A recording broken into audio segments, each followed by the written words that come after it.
Hi hello ನಮಸ್ಕಾರ ಸ್ನೇಹಿತರೆ. ಬೀದಿಗೆ ಬಿದ್ದ ಜೆ.ಪಿ. ಪಾಟೀಲ್ ಕುಟುಂಬ. ಜೆ.ಪಿ. ಪಾಟೀಲ್ಗೆ ಆಸರೆಯಾಗ್ತಿದ್ದಾರೆ ರವೀಂದ್ರ ಭಟ್ಕಳ್. ಏನಾಯ್ತು, ಏನು ಕಥೆ, ಇದು ಎಲ್ಲವನ್ನ ಕೂಡ ತಿಳ್ಕೋಬೇಕು ಅಂದರೆ ಈಗಲೇ ನಮ್ಮ ಈ ಚಾನಲ್ನ ಸಬ್ಸ್ಕ್ರೈಬ್ ಮಾಡಿ, ಹಾಗೆ ಒಂದು ವಿಡಿಯೋವನ್ನು ಪೂರ್ತಿಯಾಗಿ ನೋಡೋದನ್ನು ಯಾವುದೇ ಕಾರಣಕ್ಕೂ ಕೂಡ ಮರಿಬೇಡಿ.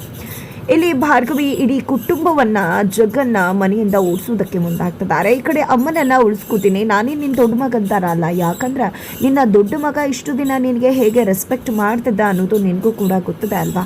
ಹಾಗಾಗಿ ಯೋಚನೆ ಮಾಡಬೇಡ, ನಾನು ನಿನ್ನ ಮಗನ ಥರ ನಿನ್ನನ್ನು ದೂರ ತಳ್ಳೋದಿಲ್ಲ, ಯಾವತ್ತಿದ್ರೂ ನಿನ್ನ ತಾಯಿನೇ ಅಲ್ವಾ.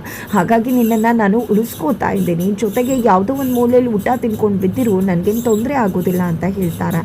ಆಗ ಅಮ್ಮ ಬಂದಿದ್ದೆ ಕಪ್ಪಾಳಿಗೆ ಬಾರಿಸ್ತಾರೆ. ಯಾವುದೇ ಕಾರಣಕ್ಕೂ ನಿನ್ನ ಜೊತೆಯಲ್ಲಿ ನಾನು ಇಲ್ಲಿರುವುದಿಲ್ಲ. ಈ ಒಂದು ಮನೆ ಆಗಿದ್ದು ಜಸ್ಟ್ ಇಟ್ಕೆ ಮಣ್ಣಿಂದ ಮಾತ್ರ ಅಲ್ಲ, ಸಂಬಂಧಗಳು ಬೆಸೆದ್ರಿಂದ, ಪ್ರೀತಿ ಅನ್ನೋದು ಇದ್ದಿದ್ರಿಂದ ಎಲ್ಲರೂ ಸೇರಿ ಇದು ಒಂದು ಮನೆ ಆಗಿತ್ತು. ಅಂಥ ಮನೆಯಲ್ಲಿ ನಾನಿದ್ದೇ ಹೊತ್ತು ನಿನ್ನಂಥವನ ಮನೆಯಲ್ಲಿ ನಾನಿರುವುದಕ್ಕೆ ಸಾಧ್ಯ ಇಲ್ಲ. ನಾನು ಯಾವತ್ತಿದ್ರೂ ಕೂಡ ನನ್ನ ಮಗ, ಹಿರಿ ಮಗ ಜೆ.ಪಿ. ಪಾಟೀಲ್ ಜೊತೆನೇ ಇರ್ತೇನೆ. ನೋಡು ಮಗನೇ, ನೀನು ನನಗೆ ಗಂಜಿ ಹಾಕಿದ್ರೂ ಪರವಾಗಿಲ್ಲ, ಗಂಜಿ ಕುಡ್ಕೊಂಡು ಇಡೀ ಜೀವನ ನಾನು ನಿನ್ನ ಜೊತೆ ಕಳಿತೀನಿ ಅಂತ ಹೇಳಿ ಜೆ.ಪಿ. ಪಾಟೀಲ್ ಪರವಾಗಿ ಅಮ್ಮ ನಿಂತ್ಕೋತಾರೆ. ಇತ್ತ ಕಡೆ ಜಗನ್ ಎಲ್ಲರ ಮಾತಿಗೆ ಸೈಲೆಂಟ್ ಆಗಿಬಿಟ್ಟಿದ್ದಾರೆ. ಬಿಕಾಸ್ ಮಾಡಿರೋ ಕರ್ಮಕ್ಕೆ ನಿಜಕ್ಕೂ ಸಾಕಷ್ಟು ಮಾತುಗಳನ್ನು ಕೇಳಬೇಕಾಗಿದೆ. ಬಟ್ ಆದರೂ ಕೂಡ ಇಲ್ಲಿ ಜಗನ್ ಮಾತ್ರ ತಾನು ಮಾಡಿರೋದಕ್ಕೆ ಗಿಲ್ಟ್ ಫೀಲ್ ಮಾಡ್ಕೋತಾ ಇಲ್ಲ. ಇತ್ತ ಕಡೆ ಭಾರ್ಗವಿ ಅಜ್ಜಿ ಹೇಳಿದ್ರಲ್ವಾ, ಈ ಒಂದು ಮನೆಯನ್ನು ಕಟ್ಟಿದ್ದು ಜಸ್ಟ್ ಇಟ್ಕೆ ಮಣ್ಣಿಂದ ಮಾತ್ರ ಅಲ್ಲ, ಸಂಬಂಧಗಳ ಒಂದು ಬಂಧದಿಂದ ಅಂತ. ನೀವಿರಬಹುದು ಇಟ್ಕೆ ಮಣ್ಣಿಂದ ಕಟ್ಟಿರೋ ಮನೆಯಲ್ಲಿ, ಆದರೆ ನಾವು ಯಾವುದೇ ಕಾರಣಕ್ಕೂ ಈ ಮನೆಯಲ್ಲಿ ಇರುವುದಿಲ್ಲ.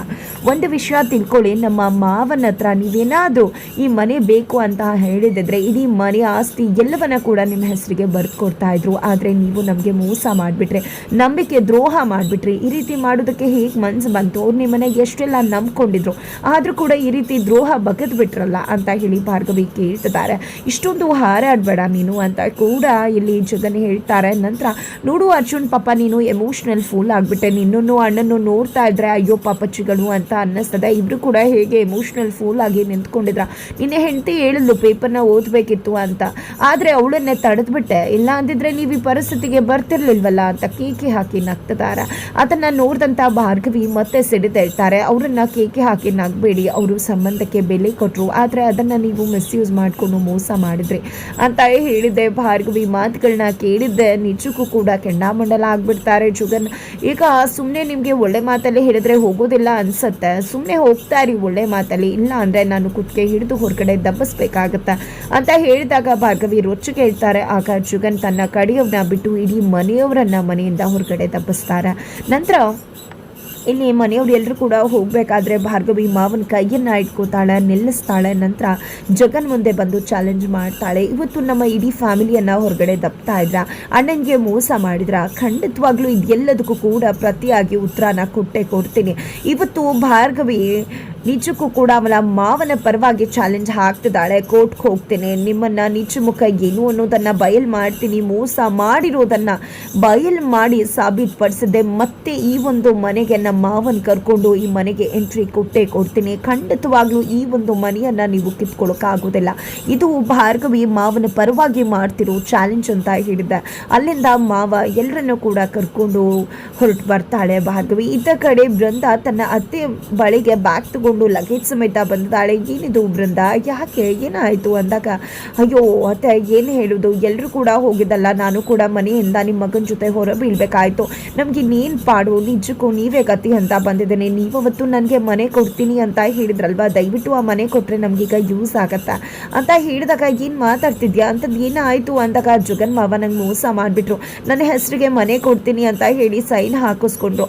ಈಗ ಎಲ್ಲರ ಜೊತೆ ನನ್ನನ್ನು ಕೂಡ ಹೊರಗಡೆ ದಬ್ಬಿದಾರತ್ತೆ, ಈಗ ನೀವೇ ನಮ್ಮನ್ನು ಕಾಪಾಡಬೇಕು ಅಂತ ಹೇಳಬೇಕಾದ್ರೆ ಈ ಕಡೆ ಗಾಯತ್ರಿ ದೇವಿಯವರು ತನ್ನ ಸೊಸೆ ಮಗನ್ನ ಕಾಪಾಡಬೇಕು ಅಂತಾನೆ ಮುಂದಾಗ್ತಾರೆ. ಬಟ್ ಅಷ್ಟರಲ್ಲಿ ಆರ್ಕೆ ಬಂದು ಯಾವುದೇ ರೀತಿಯಲ್ಲೂ ಕೂಡ ನಿಮಗೆ ಮನೆ ಕೊಡೋಕ್ಕಾಗೋದಿಲ್ಲ, ಈಗ ನನ್ನ ಮಾತೆ ನಡೆಯೋದು, ನನ್ನ ಮಾತನ್ನೇ ನೀವು ಕೇಳಬೇಕು ಅಂತ ಹೇಳ್ತಾರೆ. ಯಾರೇ ನೀವು ಯಾರೇ ನಮ್ಮ ಅತ್ತೆಗೆ ಹೇಳ್ಕೊಡೋದಕ್ಕೆ, ಸುಮ್ಮನೆ ವಿನಾಕಾರಣ ನಮ್ಮ ವಿಷಯಕ್ಕೆ ಎಂಟ್ರಿ ಕೊಡಬೇಡಿ ಅಂತ ಬೃಂದ ಹೇಳಿದಾಗ, ಇತ್ತ ಕಡೆ ಗಾಯತ್ರಿ ದೇವಿಯವರು ಇವರೇ ಆರ್ಕೆ ಲಾಯರ ನನ್ನನ್ನು ಕಾಪಾಡಿದ್ದು ಅಂತ ಹೇಳಿದಾಗ, ಹೋಗಿದೆ ಇವರೇನಾ, ಪರವಾಗಿಲ್ಲ ಬಿಡಿ, ಅದಕ್ಕೇನಂತೆ, ನಮ್ಮ ಮನೆಯಲ್ಲೂ ಒಂದು 4 ಜನ ಲಾಯರ್ ಇದ್ದಾರೆ, ಇವ್ರು ಕಟ್ಕೊಂಡು ನನಗೇನಾಗಬೇಕು ನೋಡಿ, ನಿಮ್ಮ ಒಂದು ಪ್ರೊಫೆಷನ್ನ ಆ ಒಂದು ಕೇಸ್ ವಿಷಯಕ್ಕೆ ಇಟ್ಕೊಳ್ಳಿ, ನಮ್ಮ ಪರ್ಸ್ನಲ್ ಮ್ಯಾಟರ್ಗೆ ಎಂಟ್ರಿ ಕೊಡಬೇಡಿ ಅಂತ ಹೇಳಿ ಬೃಂದ ಹೇಳ್ತಿದ್ದಾಗನೇ ಇತ್ತ ಕಡೆ ಆರ್ಕೆ ನೋಡಿ ಗಾಯತ್ರಿ ಜಿ, ನೀವು ಕೂಡ ಇವಳು ಮಾತನ್ನು ಕಟ್ಕೊಂಡು ಇವಳಿಗೆ ಏನಾದರೂ ಮನೆ ಬರ್ಕೊಟ್ಟು ಕೊಟ್ಟರೆ ಖಂಡಿತವಾಗ್ಲೂ ನೀವು ಜೈಲಿಗೆ ಹೋಗ್ಬೇಕಾಗತ್ತ ಅಂತ ಹೇಳ್ತಾರೆ. ಯಾಕೆ ನನ್ನ ಸೊಸೆ ಮಗ ಕಷ್ಟದಲ್ಲಿದ್ದಾರೆ, ಅವರು ಕೊಡೋದ್ರಲ್ಲಿ ಏನು ತಪ್ಪು ಅಂತ ಗಾಯತ್ರಿ ದೇವಿ ಕೇಳಿದಾಗ, ತಪ್ಪಿದೆ, ಯಾಕಂದರೆ ನೀವು ಇನ್ವೆಸ್ಟಿಗೇಷನ್ಗೆ ಒಳಗಾಗಬೇಕಾಗತ್ತೆ.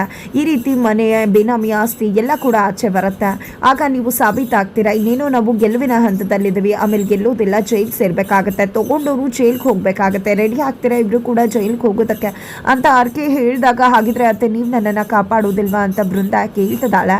ಇತ್ತ ಕಡೆ ಗಾಯತ್ರಿ ದೇವಿ ಅವ್ರಿಗೆ ಏನು ಮಾಡಬೇಕು ಅಂತ ಗೊತ್ತಾಗ್ತಿಲ್ಲ. ನಂತರ ಅತ್ತೆ ನೀವೇ ಅಲ್ವಾ ನಮ್ಮನ್ನು ಕಾಪಾಡಬೇಕಾಗಿರೋದು, ನಿಮ್ಮನ್ನೇ ನೆಚ್ಕೊಂಡು ಬಂದೆ ನಾನು ಅಂತ ಹೇಳ್ತಾರೆ. ನಂತರ ಕೈಗೆ ಒಂದಷ್ಟು ದುಡ್ಡು ಕೊಡ್ತಾರೆ. ಇದರಿಂದ ಏನು ಪ್ರಾಬ್ಲಮ್ ಆಗಲ್ವಾ ಅಂತ ಬೃಂದ ಕೇಳಿದಾಗ, ಇಲ್ಲ ಅದು ಕ್ಯಾಶ್ ಅಲ್ವಾ, ಏನೂ ಪ್ರಾಬ್ಲಮ್ ಆಗಲ್ಲ ಅಂತ ಆರ್ಕೆ ಹೇಳ್ತಾರೆ.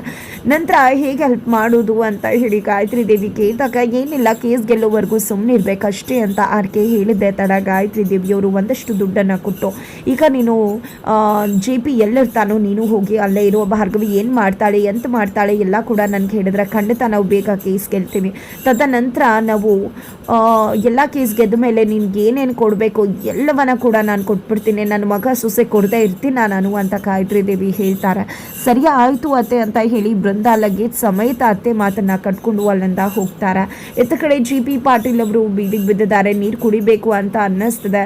ಅಲ್ಲೇ ಹೋಗಿದ್ದೆ, ಒಂದು ಹೊರಗಡೆ ಇರ್ತಕ್ಕಂಥ ನಲ್ಲಿಲಿ ನೀರು ತೊಗೊಂಡು ಬಂದು ಅಪ್ಪಂಗೆ ಕೊಡ್ತಾರೆ ಅರ್ಜುನ್. ನಂತರ ಇಲ್ಲಿ ಅಮ್ಮ ಎಂಥ ಮಗನ ಹೆತ್ತುಬಿಟ್ಟೆ ನಾನು, ನಿಜಕ್ಕೂ ನನಗೆ ಎಷ್ಟು ನೋವು ಆಗ್ತದೆ, ಇಂಥದ್ದೆಲ್ಲ ನೋಡಬೇಕಾ, ಬದುಕಲೇಬಾರ್ದು ಅನ್ನಿಸ್ತದೆ, ಈಗಲೇ ಸಾವು ಬಂದುಬಿಡಬೇಕು ಅನ್ನಿಸ್ತದೆ ಅಂತ ಶಕುಂತಲ್ ಅವರು ಹೇಳಿದಾಗ, ಯಾಕಮ್ಮ ಆ ರೀತಿ ಮಾತಾಡ್ತಿದ್ಯಾ, ದಯವಿಟ್ಟು ಮಾತಾಡಬೇಡ ನೀನು ಆ ರೀತಿ ಅಂತ JP ಹೇಳಿದಾಗ, ಇಲ್ಲ JP ನೀನು ನಿನ್ನ ಅಣ್ಣ ತಮ್ಮದಿರನ್ನೆಲ್ಲರನ್ನ ಕೂಡ ಗೂಡಲ್ಲಿ ಇಟ್ಕೊಂಡು ನೋಡಿಕೊಂಡೆ, ಅವ್ರಿಗೋಸ್ಕರ ಎಷ್ಟು ಕಷ್ಟಪಟ್ಟೆ, ಅವ್ರಿಗೆ ತೊಂದರೆ ಆಗಬಾರ್ದು ಅಂತ ಗೋಡೆ ಥರ ನಿಂತಿದ್ದೆ, ಅವ್ರಿಗೆಲ್ಲ ಜೀವನ ಕಟ್ಕೊಟ್ಟೆ, ಅವ್ರಿಗೂ ಒಂದು ಜೀವನ ಕಟ್ಕೊಡ್ಬೇಕು ಅಂತ. ಆದರೆ ಇವತ್ತು ಎಲ್ಲರೂ ಕೂಡ ನಿನಗೆ ಹಿಂದಕ್ಕೆ ತಿರುಗಿಬಿಟ್ರು, ಜೊತೆಗೆ ನಿನ್ನೆ ಮನೆ ಬಿಟ್ಟು ಕಳಿಸ್ಬಿಟ್ರು, ನಿಜಕ್ಕೂ ಎಷ್ಟು ಸಂಕಟ ಆಗ್ತದೆ ಗೊತ್ತಾ ಅಂತ ಹೇಳಿ ಶಕುಂತಲ್ ಅವರು ಹೇಳ್ತಾರೆ. ಇತ್ತ ಕಡೆ ನೀನು ಕೇಳಿದಿದ್ರೆ ಇಡೀ ಮನೆ ಆಸ್ತಿಯನ್ನೇ ಬರ್ಕೊಡ್ತಿದ್ದೆ, ಆದರೆ ಅವ್ನು ಎಂಥ ದ್ರೋಹ ಬಗೆದ್ಬಿಟ್ಟ ನಿನಗೆ ಅಂತ ಹೇಳಿ ಶಕುಂತಲ್ ಅವರು ಬೇಜಾರು ಮಾಡ್ಕೋತಾರೆ. ಇಲ್ಲಮ್ಮ, ನಾನು ಮಾಡಿರೋ ಕರ್ಮಗಳಿಗೆ ಇದೆಲ್ಲ ನಾನು ಅನುಭವಿಸ್ತಾ ಇದ್ದೀನಿ, ಯಾಕಂದರೆ ಎಷ್ಟೋ ಮನೆಗಳಿಗೆ ತೊಂದರೆ ಮಾಡಿದ್ದೀನಿ, ಹಾಳು ಮಾಡಿದ್ದೀನಿ, ನನ್ನ ಮನೆ ಉದ್ಧಾರ ಮಾಡಬೇಕು, ಅರಮನೆ ಕಟ್ಟಬೇಕು ಅಂತ, ಅದಕ್ಕೆ ಇವತ್ತು ಎಲ್ಲವನ್ನ ಕೂಡ ಅನುಭವಿಸ್ತಾ ಇದ್ದೀನಿ ಅಂತ JP ಹೇಳ್ತಾರೆ. ಆಗ ಇಲ್ಲಿ ಅರ್ಜುನ, ಇಲ್ಲಪ್ಪ ಇದೆಲ್ಲ ಆಗಿದೆ ನನ್ನಿಂದಾನೇ ಇಷ್ಟೆಲ್ಲ ಆಗಿದ್ದು, ಏನು ಪತ್ರ ನೋಡಿದೆ ಎಲ್ಲರ ಕೈಲೂ ಸಹಿ ಹಾಕಿಸ್ಬಿಟ್ಟೆ ಅಂತ ಅರ್ಜುನ ಹೇಳಿದಾಗ, ಭಾರ್ಗವಿ ನಾನು ಪೇಪರ್ ಓದಬೇಕಾಗಿತ್ತು ಅಂತ ಹೇಳ್ತಾರೆ. ನೀವು ಓದೋಕ್ಕೆ ನಾನು ಬಿಡಲೇ ಇಲ್ವಲ್ಲ, ನಿಮ್ಮ ಮೇಲಿರೋ ಕೋಪಕ್ಕೆ ನನ್ನ ಕಣ್ಣುಗಳು ಕುರುಡಾಗಿದ್ವು ಅಂತ ಅರ್ಜುನ್ ಹೇಳ್ತಾರೆ. ತದನಂತರ ಇಲ್ಲಿ ಭಾರ್ಗವಿ ತನ್ನ ರವೀಂದ್ರ ಭಟ್ಕಳ್ ಅವರ ಮನೆಗೆ ಕರ್ಕೊಂಡು ಹೋಗ್ತಿದ್ದಾರೆ, ತನ್ನ ತಂದೆಯ ಮನೆಗೆ ಕರ್ಕೊಂಡು ಹೋಗ್ತಿದ್ದಾರೆ. ಕೊನೆಗೂ ಕೂಡ ಇಲ್ಲಿ ರವೀಂದ್ರ ಭಟ್ಕಳ್ಳೆ ಒಂದು ರೀತಿಯಲ್ಲಿ JP ಪಾಟೀಲ್ಗೆ ಆಶ್ರಯ ಆದರು ಅಂತ ಹೇಳ್ಬೋದು. ಅತ್ತ ಕಡೆ ಗಾಯತ್ರಿ ದೇವಿ, ಶಕ್ತಿ ಪ್ರಸಾದ್, ಆರ್ಕೆ ಎಲ್ಲರೂ ಕೂಡ ಖುಷಿಯಾಗಿದ್ದಾರೆ. JP ಪಾಟೀಲ್ ಹೊರಗಡೆ ಬಿದ್ದಿದ್ದು ನಮಗೊಂಥರ ಒಳ್ಳೆಯದೇ ಆಯಿತು. ಮತ್ತೆ ಅವನು ಮೇಲೆ ಹೇಳೋದಕ್ಕೆ ನಾವು ಅವಕಾಶ ಕೊಡಬಾರ್ದು, ಇದನ್ನು ನಮಗೆ ಹೇಗೆ ಬೇಕು ಹಾಗೆ ಬಳಸ್ಕೋಬೇಕು ಅಂತ ಕೀಕೆ ಹಾಕ್ತಿದ್ದಾರೆ. ಹಾಗಿದ್ರೆ ಮುಂದಿನ ಆಗುತ್ತೆ ಮುಂದಿನ ಬೀಚು.